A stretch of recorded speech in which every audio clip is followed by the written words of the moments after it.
1998년 평범한 금요일 오후였습니다. 런던 서부에 위치한 하이스 지역의 2층짜리 건물에서 특이한 가족 모임이 열리고 있었죠. 거실 소파에는 인도 전통 의상을 입은 노부인 바찬과 그녀의 큰아들 수크다베, 작은아들 하르다브, 딸 바잔이 앉아 있었습니다. 그리고 거실 구석에는 하르다브의 아내이자 둘째 며느리인 사르부짓이 고개를 숙이고 두려움을 감추기 위해 안간힘을 쓰고 있었습니다. 가족 모임의 목적은 누군가를 제거하는 것이었고 그 대상은 바로 노부인의 맏며느리이자 수크다베의 아내 수르짓이었습니다. 본격적인 사건에 앞서 이번 사건에서 중요한 역할을 했던 둘째 며느리인 사르부짓의 이야기를 들어보겠습니다. 사르부짓은 1969년 런던에서 태어났지만 그녀의 가족은 여러 세대에 걸쳐 인도 펀자브 지역에 살았습니다. 펀자브 지역은 시크교의 본고장이며 그녀의 가족은 모두 시크교인이었죠. 사르부짓은 6살 때부터 설거지와 빨래 등 집안일을 배우게 되었고 그녀가 10살이 되던 해 아버지에 의해 고향인 인도로 보내지게 됩니다. 인도로 돌아간 사르부짓은 2년 동안 할머니와 고모들에게 집안일을 어떻게 꾸려나가야 하는지 배우게 되었고 그렇게 남편과 자녀를 돌보기 위한 자격을 갖춘 여성이 되었습니다. 또한 사르부짓이 매번 등하교할 때마다 친척들이 데려다주곤 했었죠. 그 이유는 이성과 대화하는 것을 허용하지 않았기 때문입니다. 사르부짓이 고등학교를 졸업한 후 이제 그녀의 부모님은 사르부짓의 신랑을 물색하기 시작했습니다. 결국 사르부짓이 19살이 되었을 때 그녀의 부모님은 런던 하예스에 거주하는 하르다브를 사위로 선택하게 됩니다. 그렇게 사르부짓은 남편인 하르다브를 결혼식 당일이 되어서야 처음 만났고 두 사람의 결혼식은 인도 전통에 따라 진행되었죠. 이때 수르짓은 이미 수크다베와 결혼한 상태였기 때문에 두 여성의 운명은 동서와 형님으로 연결되었습니다. 수르짓은 1971년생으로 영국 코번트리 교회에서 자랐고 사르부짓과 마찬가지로 전통적인 시크교 가정에서 자랐습니다. 1988년 당시 16살인 수르짓도 결국 수크다베와 강제로 결혼해야 했었죠. 그녀의 남편 수크다베는 수르짓보다 10살 연상이었고 수르짓의 결혼 생활은 처음부터 결코 행복해 보이지 않았습니다. 결혼 후 수르짓은 그 2층 집으로 들어가게 됩니다.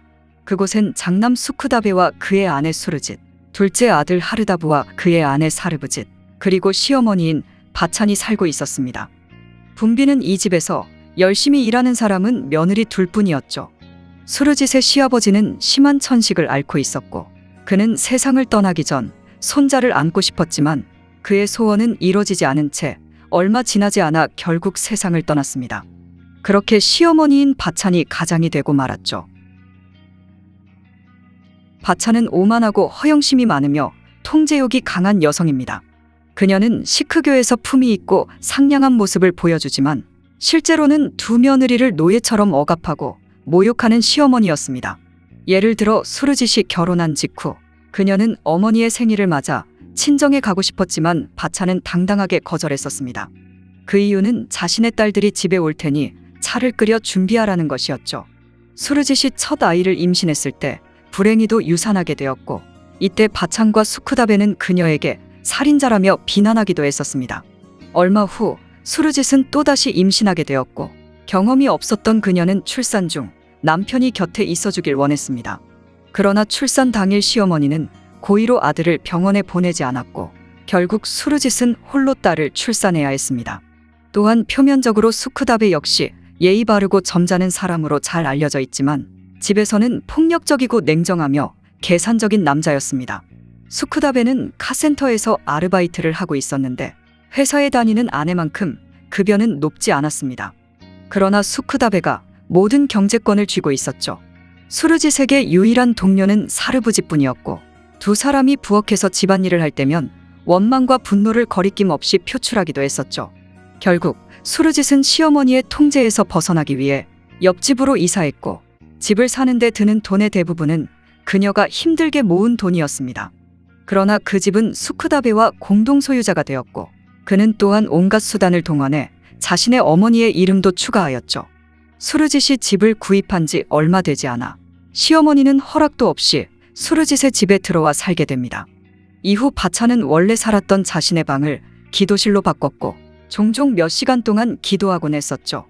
1990년대 중반 유능했던 수르짓은 런던 히스로 공항의 세관 부서에 취직하게 됩니다. 이제 그녀는 현대식 옷을 입고 화장을 하기 시작했으며 퇴근 후에는 동료들과 어울리며 많은 친구들을 사귈 수 있었습니다. 종종 수르짓은 주말에 친구들과 모임을 갖고 싶었지만 결코 남편은 허락하지 않았죠. 수크다베는 파트타임으로 일하고 있었기 때문에 여가 시간이 많았고 그의 거의 모든 여가 시간은 아내를 미행하는 데 보냈습니다. 어느 날 수르짓이 이성 동료와 웃고 있는 것을 발견하자 수크다베는 아내에게 무력을 행사했고 심지어 자신의 어머니인 바찬에게 이 사실을 알리고 도움을 청하기도 했었죠. 더 이상 참을 수 없었던 수르짓은 남편과 시어머니가 없는 틈을 타 조용히 공항 근처의 아파트를 얻어 그곳에서 지내게 됩니다. 그러나 아내를 미행하는 데 능숙한 수크다베는 아내의 거주지를 찾아낼 수 있었고 그곳에서 아내가 다른 남성과 외도하고 있다는 사실을 발견합니다.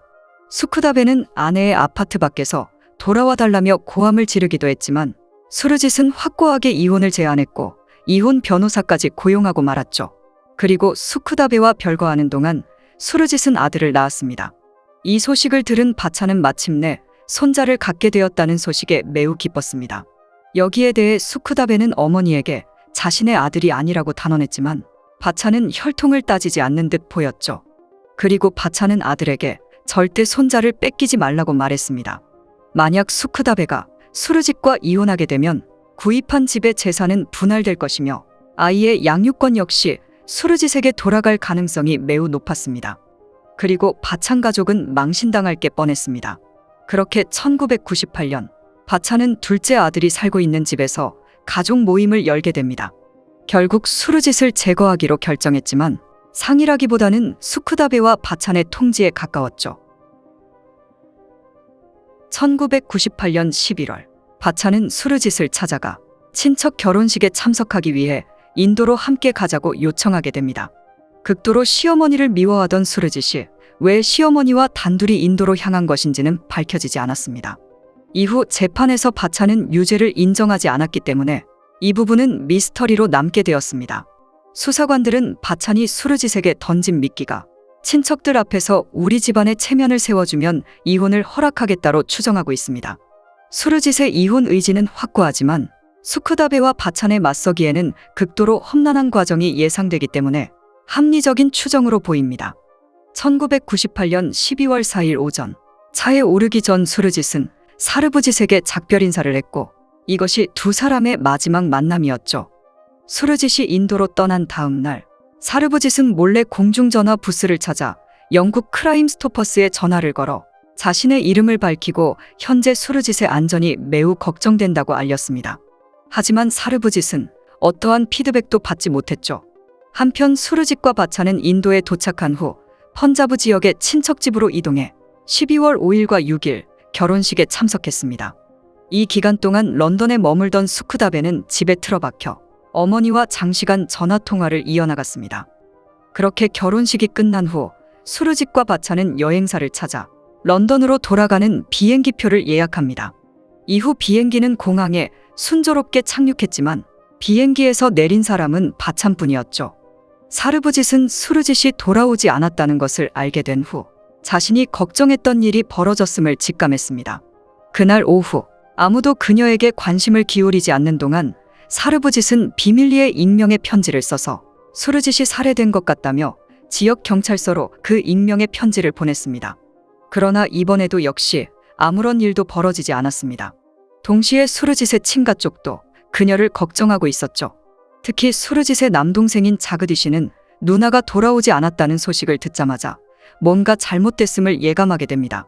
결국 자그디 씨는 수크다베에게 전화를 걸어 누나의 행방을 물었고 전화기 너머 수크다베는 침착하게 대답했습니다. 뭐가 그렇게 불안해? 수르짓은 아마도 다른 남자와 바람났을 거야. 너도 알다시피 아내는 이미 바람 피우고 있었어. 돌아오겠지. 크게 걱정하지 마. 그러나 수르짓은 자녀들에게 헌신적인 엄마였기 때문에 그대로 자녀들을 두고 돌아오지 않는다는 것을 납득할 수 없었습니다. 걱정스러운 마음에 수르짓의 아버지와 남동생은 바찬에게 찾아가 수르짓의 행방을 물었습니다. 여기에 대해 바차는 수르짓이 인도에서 다른 남자와 바람나 도망갔고 그로 인해 우리 가문의 망신이라며 당당하게 말했습니다. 수크다베 역시 아내의 실종을 은폐하기 위해 거짓말을 일삼고 변명을 늘어놓았죠. 수르짓의 가족은 경찰에 신고하겠다고 말했지만 수크다베와 그의 어머니 바차는 영국 경찰이 해외 실종 사건을 처리하지 않을 것이라고 말했죠. 그러나 자그디시는 누나의 실종을 포기하지 않았고 그는 인맥을 통해 인도계 의원과 연결될 수 있었습니다. 마침내 그 의원의 추진으로 수르짓의 실종에 대한 소송을 제기하게 됩니다. 수르짓이 실종된 지 몇 달 후 수르짓의 아버지는 2통의 편지와 2통의 익명 전화를 받았습니다. 편지와 전화의 출처는 알려지지 않았으며 내용은 이러했습니다. 친척의 결혼식이 끝난 뒤 어느 날 수르짓은 2 남성에게 속아 차에 올라타게 됩니다. 이어 수르짓은 그들이 건넨 수면제를 섞은 음료수를 마셨고 이후 그들에게 교살로 살해된 후 강에 버려졌다는 내용이었습니다.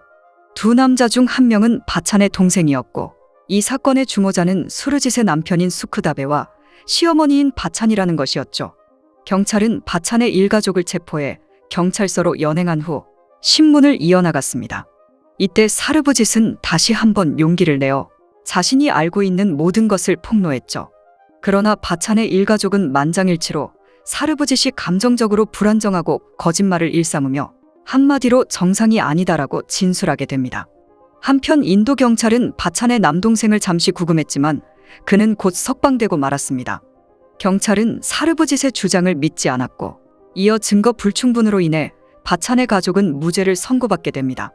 무죄를 받게 된 수크다베와 바찬은 자신들의 명예를 회복하기 위해 이웃들과 시크교에 소문을 퍼뜨리기 시작합니다. 수르짓의 사생활은 난잡하고 그녀는 뻔뻔한 여자이며 술을 자주 마시며 심지어 약까지 복용한다는 것이었죠.